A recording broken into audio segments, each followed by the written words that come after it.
आज आमच्या बांबरवाडी गावची यात्रा. या यात्रेनिमित्त मी कुर्ता घातलेला होता. या कुर्तावर वेगवेगळ्या पोज मी दिल्या. त्याच्यानंतर माझा भाचा करण याच्यासोबत एक फोटो काढला. त्याच्यानंतर आम्ही मारुती मंदिराकडे गेलो.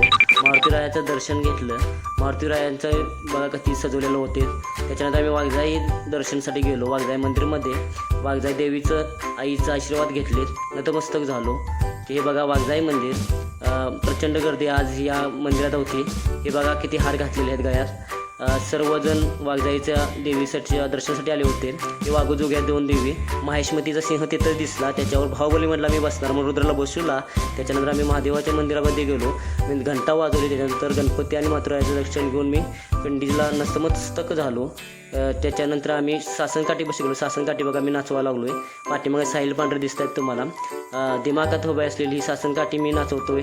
त्याचबरोबर ह्याला वाद्य म्हणून घोडा आणि हलगी होती, ठुमकं होतं. ही बघा सासनकाठी आबाळामध्ये कशी छान नाचवताना आपण दिसत आहोत. त्याच्यानंतर आम्ही राजेप्रेमी ग्रुप आणि छत्रपती प्रेम सर्कल संयुक्त यांनी खापण्याची सिस्टीम आणली होती. या सिस्टीमवर आम्ही सर्वजण नाचवतो. ही बघा पिवळा कुर्ता आणि मेकटा जरा वेगळा दिसतो. तोच या गाण्यावर आमचा हा डान्स चालू आहे. तुम्ही बघू शकता की लेझर लाईटिंगसुद्धा या डीजेला लावलेल्या आहेत. त्याच्यानंतर माझा मुलगा रुद्र हा हलगीच्या तालावर कसा नाचतोय बघा, दिमागात नाचतोय. ही सासनकाठी बघा आमची कशी आहे. हे बघा चौकामध्ये हा कार्यक्रम चालू आहे. हे बघा आमच्या यात्रेत ही खेळणी ही पाळली आली होती. आणि त्याचबरोबर आईस्क्रीमचा एक गाडा युद्ध समोर दिसतो तो आला होता. हे बघा ग्रामदेवत मारुतीचं रायाचं मंदिर कसं लाईटिंगनं सजवलेलं आहे बघा. एकच नंबर.